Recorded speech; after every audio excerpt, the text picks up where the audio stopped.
What's up, folks? Welcome back.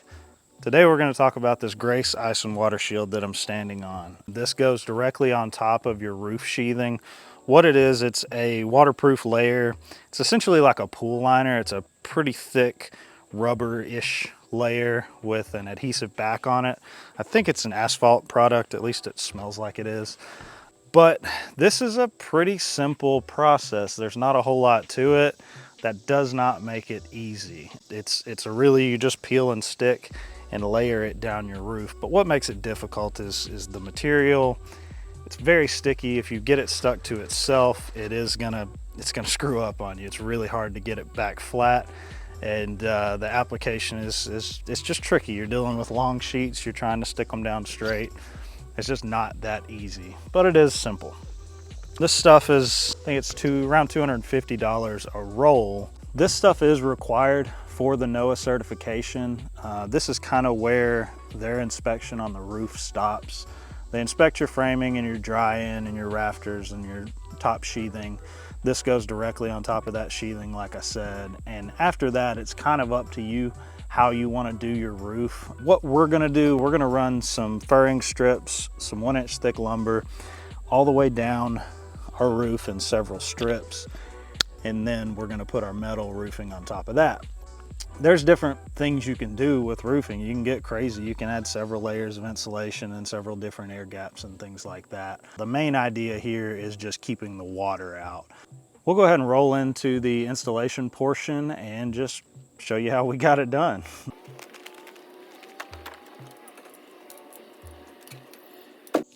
This stuff is not easy.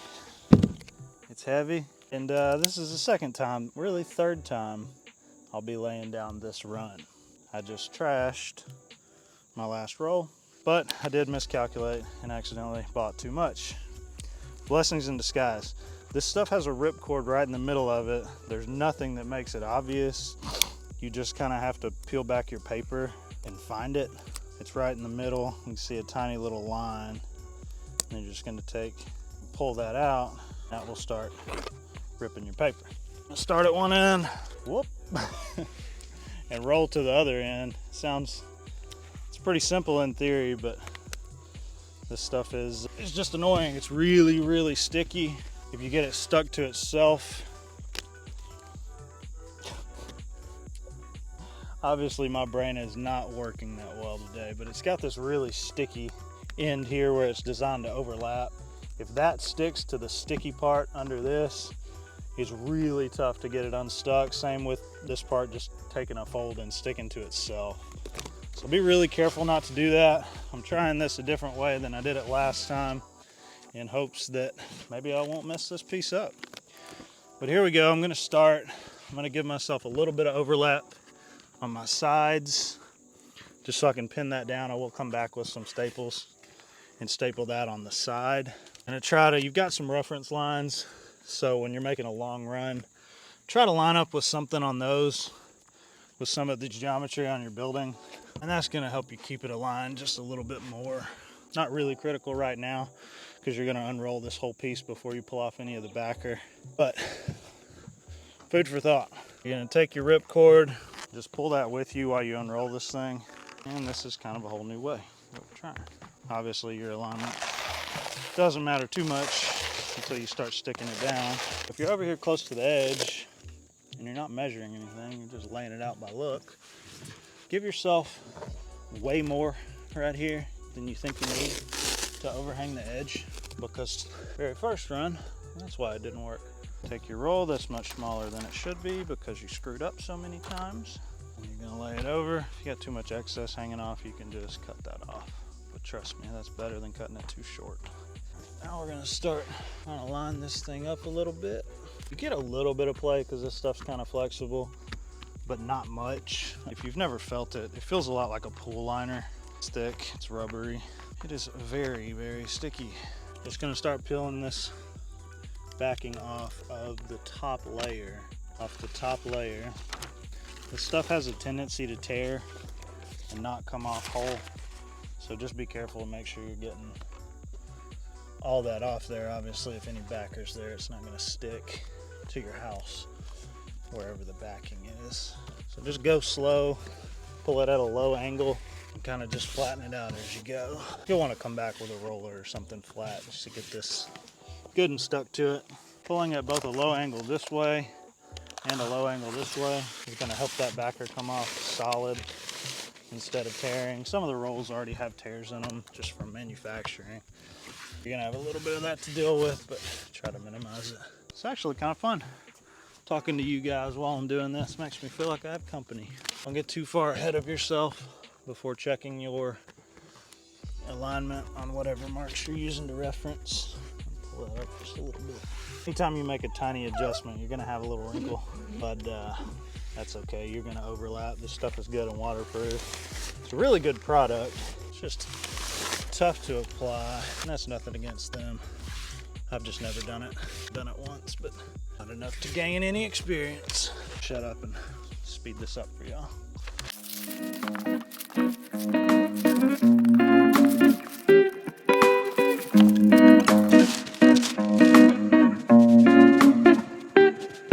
All right, so the first run looks pretty good.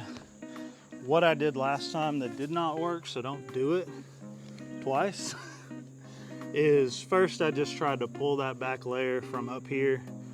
Got all screwed up, everything got wrinkled and stuck together and trashed it. And then the second time I thought, well, let's flip it over, fold it halfway, pull it up, and then fold it back over. That didn't work either, so trashed that section. I was just trying to avoid getting down on the ladder and running down like I'm fixing to do. Here we go. Same thing. Just gonna keep a low angle. Gonna kind of pull everything flat as we can get it as we're doing this. This is already working much better.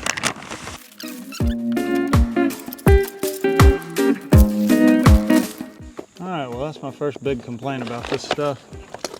This is paper backing. It just wants to shred while you're peeling. If you're not aligned just perfect.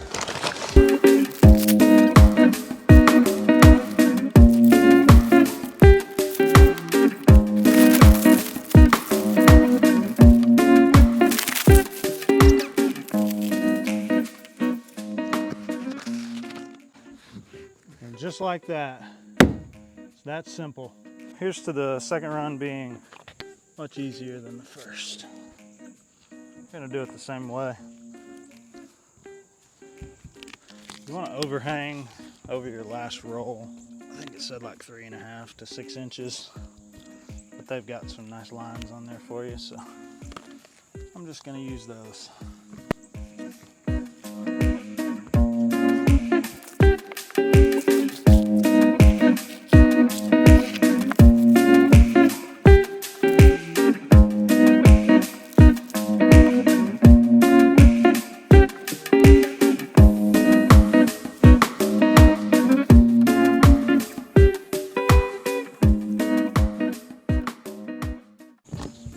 I'm purposefully leaving this section short and leaving part of my roof exposed because that's what is required for the inspection. They want to check a section of your nail spacing and stuff like that, but I do need to go ahead and get all this covered up before it gets rained on.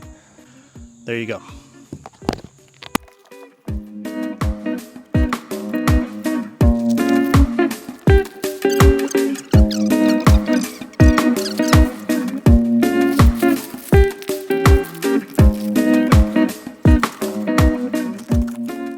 All right, folks, we've got it all covered. We do have the section up there that I showed you that is not covered. What I did, I went and took a piece of Tyvek wrap and just covered that to give it a little bit of waterproofing in the meantime until we get it inspected.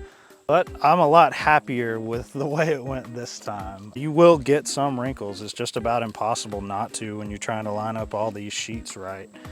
But this stuff is pretty good about sealing to itself, and it's just a really good product and does give you a little leeway on things like that. But like I said, overall I'm pretty happy with it. Hopefully I gave you all enough information that you don't have to do too much digging to figure out how to do it on your own. You can buy this stuff. I bought mine at Home Depot. I assume you can get it at any big box store or straight from the manufacturer. Like I said, this stuff is about $250 a roll, so you don't want to screw it up like I did. I did waste about a whole roll, but that's what we got. It's cost of doing business, I guess, and here we are. But I'm happy with it. We're ready for our drying inspection on this unit now. As always, stay tuned, and we're gonna get this sucker built one way or another.